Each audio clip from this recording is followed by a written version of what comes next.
So earlier in the week, we heard that Deshaun Watson re-injured that Achilles that he tore. Today we find out it is significant.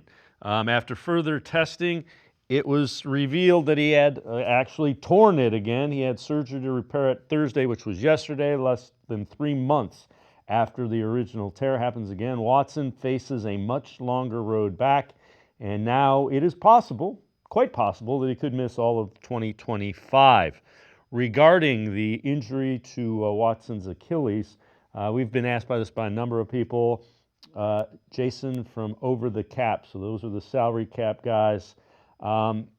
What the collective bargaining says is if the Achilles injury occurred under normal rehab directed by the team, his contract, meaning the guarantees, would be still protected.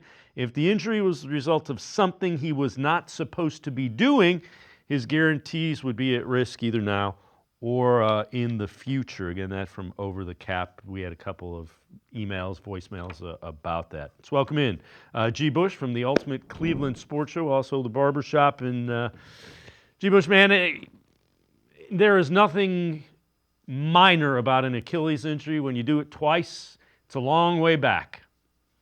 Man, you hate to speculate on people's careers because unfortunately, I've been in those places before, and I've been around a lot of athletes who have had Achilles injuries. I partially tore mine about, I want to say 2 years ago. My father tore his. I've been around a lot of people, and we talked about it a little bit before we got on air here. This isn't the first one. So he tore an Achilles heel a little under 3 months after he had already had it surgically repaired.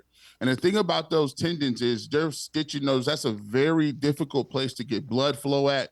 It's a very difficult thing to get healed. Take a look at some basketball players like Kevin Durant and how long he missed. Take a look at guys like that want to come back, like Kirk Cousins, who you look like a shell of himself. I mean, you lose a lot of your thrust. You lose a lot of your explosiveness. You lose a lot of your mobility. And for him, this isn't the first injury. I mean, he's torn the ACL, I believe, either in high school or college at Clemson or coming into college. He's torn his ACL with the Texans. He had the shoulder injury with the Cleveland Browns, which, a lot of people say, well, his arm didn't look the same after that injury.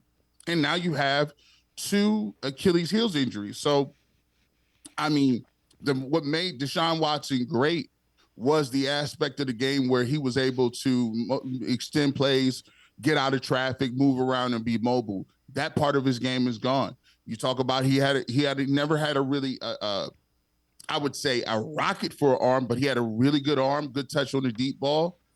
That looks like it's gone. And when you miss this much time, and you missed time with the year you took off with the Texans, you missed almost a half a year because of the suspension. You got injured all of last year and then most of this year as well. Your processing isn't going to be the same. You're not around the game of football. You're not out there consistently sharpening your tools, working your mind, working on the placement of the football and what people are trying to do, diagnosing defenses. And because you're not there right now and you're still working on rehabbing, the processing is gone. It's unfortunate to say this because you don't want to say about anybody's career, but when you have these type of injuries, it's unfortunately that this could be types of career-ending injuries. That could be the beginning of the end, not only just in Cleveland, but just in your career as a quarterback.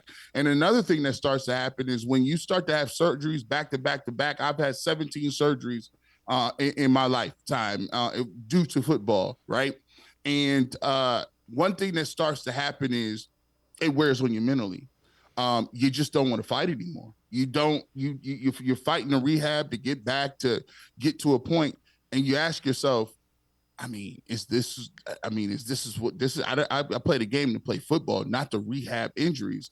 And so you just think, when you have that much money, when he's made the amount of money he has in his career, it gets to a point where it's easier to just hang it up and figure out, hey, what I'm going to do with the rest of my life, other than trying to come back from these type of catastrophic injuries.